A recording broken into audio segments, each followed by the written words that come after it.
Hello again, everyone, and welcome to this lesson on mastering the English word order. In this lesson, I'm going to teach you the correct word order to use in English in the most common situations you'll use in your daily life, why it's important that you learn word order, and how you can use word order in your communication in English to create stress or show importance of certain things. So word order simply refers to the arrangement of words in a sentence. In English, the correct word order is essential for understanding the meaning of a sentence and what exactly someone is trying to communicate because of how they're saying something. Correct word order ensures that your message is clear and easily understood. It's especially important when forming complex sentences or using advanced vocabulary in contexts such as business emails, contracts, academic essays, or very important documents. When making English sentences, we're usually going to start with the subject, which is most often a who or a what. Then in the rest of the sentence, the correct word order for the items is where, then when, then how, and then why. You may not have all these items, but whichever items you do have should follow this rule and be in this order. If you have more than one of the same type of item, then you order them by size from smallest to largest. So for example, they live in a small flat in an old building in a small town in India. A flat or apartment is smaller than a building, and a building is smaller than a city, which is smaller than a country, in this case, India. Don't pay attention to the adjectives like small or big in this type of a situation. We're talking about the size of the nouns themselves. So what's bigger, an apartment or a building or a city?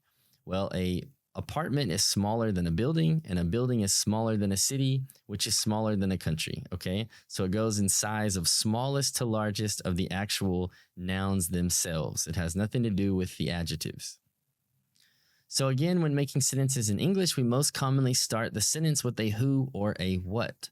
Then we follow that with the rest of the sentence telling what someone or something did. You can start with something other than the who or the what, but if you do, then you have to put a comma after that item. So for example, last night around 11 p.m., someone started knocking loudly on my door. Here we're starting with a when, so we put a comma after 11 p.m. and before the what. So English is known as a head-first language. This means that we always try and put whatever is most important or most relevant in the sentence first. Sometimes it depends on the context. If we're writing a paragraph that's all about electricity, and then we get to a part where we say this, by discovering electricity, Benjamin Franklin changed the world forever. This means that the most important thing here is the discovery of electricity, not Benjamin Franklin. But since by discovering electricity is a how, we must use a comma after it and before the who of Benjamin Franklin. Let's take a look at a few examples to see how changing the word order around just a little bit affects our communication and meaning. So for example, last week I only went to the gym once, but this week I've already been 4 times. In this sentence, we're comparing last week versus this week. So we're putting the week time frame first so that it's clear that we're comparing 2 things against each other. I'm really stressed right now, so I can't help you with anything. In this example, we're starting with a why because we're putting extra emphasis on how stressed we are. That way, the person we're talking to understands just how much we mean it, just how stressed we actually are. When using adjectives in English, we always put the adjective before the noun it's describing. So for example, that is a confusing sentence. I've never seen such a stylish car, okay? In both of those, we put the adjective directly before the noun that they are describing. So this is a little bit different from other languages like Spanish, for instance, where they put the adjective after the noun. But in English, this is always how we order adjectives with nouns.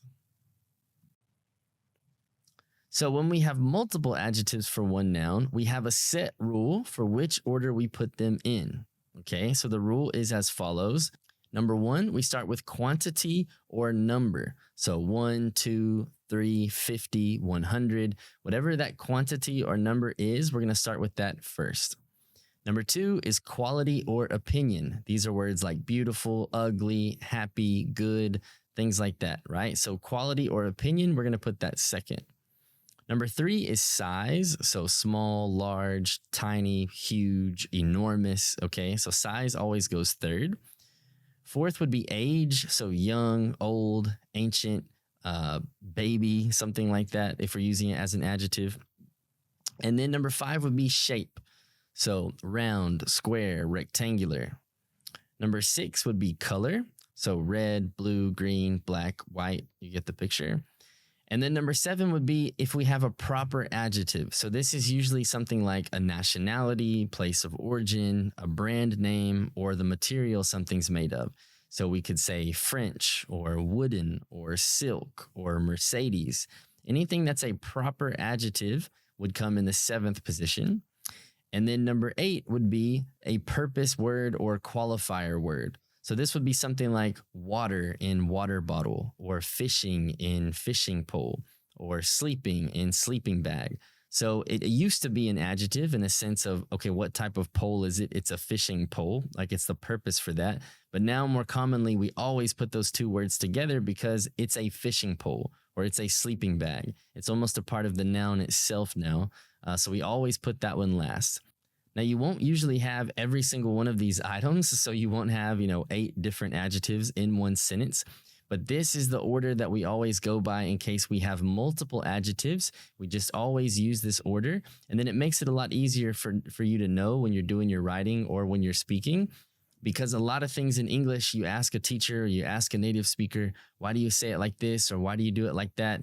And for that situation, there may not be a rule, so you just kind of have to learn and memorize it. This one is more helpful because there is a rule. You just memorize the rule, and then every time in your writing, you'll always just be able to look at that rule.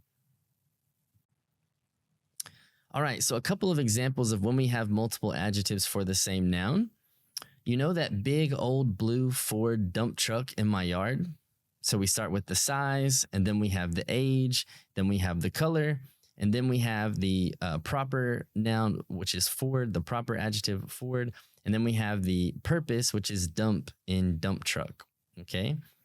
The next one, she has a small, brand new black motorcycle. Again, small being the size, brand new being the condition, and then color being black.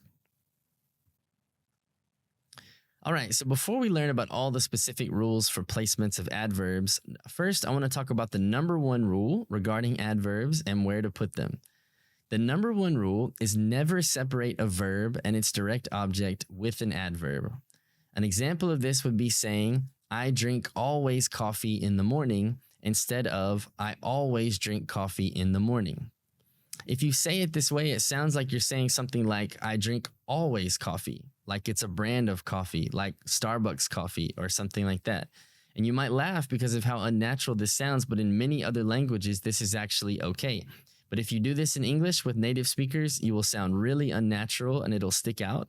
So make sure you never separate a verb and its direct object with your adverb, okay? All right, so let's talk about adverbs of frequency. These are adverbs like always, never, sometimes, usually, rarely. So we put these before the main verb and after the subject. So for example, I never drink wine with pizza. The subject is I and the main verb is drink. So we're just going to slide never right in between those two, okay? The next one, I always work out in the mornings. So work out is a phrasal verb and it's our main verb here. So we're going to put always right behind the subject, which is I, and then right before that main verb of work out. Now, what if we have an adverb of frequency with a helping verb?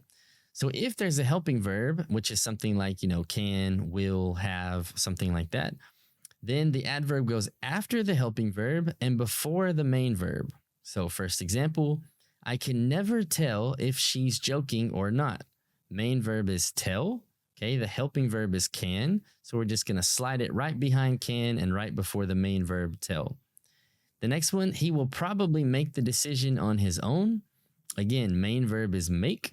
Helping verb is will. So we're just going to slide it right in between those two. Okay, talking about adverbs of manner, now we're talking about things that describe how we did something. So these are words like quietly, quickly, easily, strongly. Adverbs of manner that end in ly can go before the main verb or at the end of the sentence. This just depends on where you want to place the emphasis in the sentence. Remember, we said we want to put the things that are most important in the beginning of the sentence, in the head first language, okay? So, for example, she opened the car door quickly versus she quickly opened the car door, okay? You're putting more emphasis on quickly if you put it before the main verb. So then if you said it out loud, it would be she quickly opened the car door. So if it comes earlier, we're putting more emphasis, okay? We're communicating it with more stress.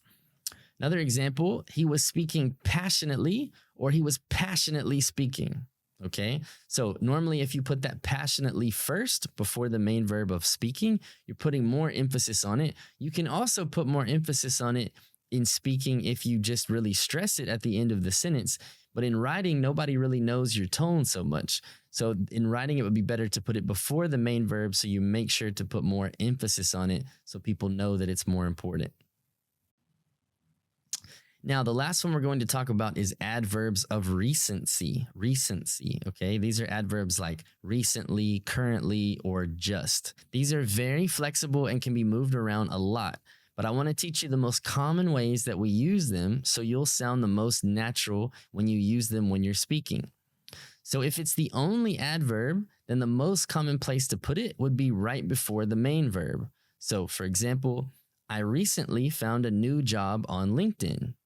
But if we have two, we can either put both of them before the main verb or we can split them.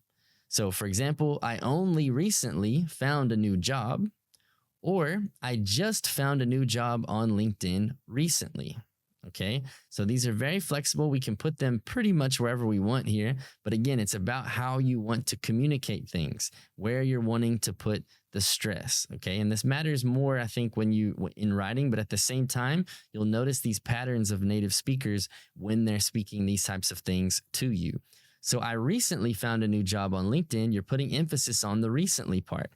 I only recently found a new job on LinkedIn. If you said that, you're putting emphasis on the only recently, like it was just recent that it happened, like it didn't happen very long ago.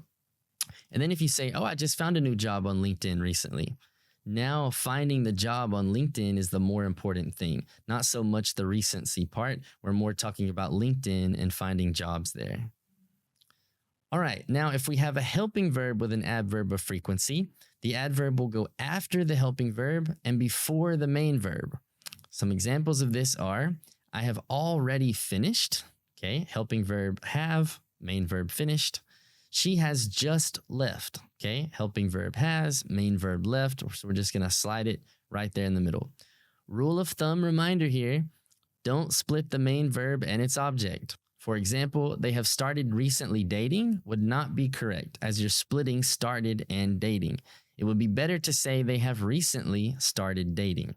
Okay, so keep that in mind. Please don't make that mistake. If there's one thing you learned from this lesson, please let it be that.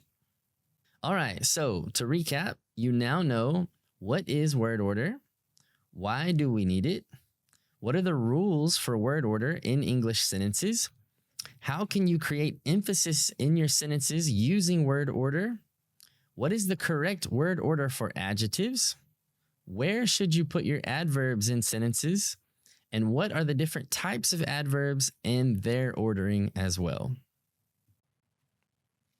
So your next steps now are, number 1, do the guided practice exercise and start putting some of these things into practice. Start letting your brain get its hands dirty with these adverb placements so it can start to process this information and learn it. Then do the free practice so you give yourself a chance to make some mistakes and see which parts you need to go back and study. If you want to study some of these specific adverbs and their meanings, use the flashcard pack for this lesson since it's got some of the most common adverbs that you'll be using every day.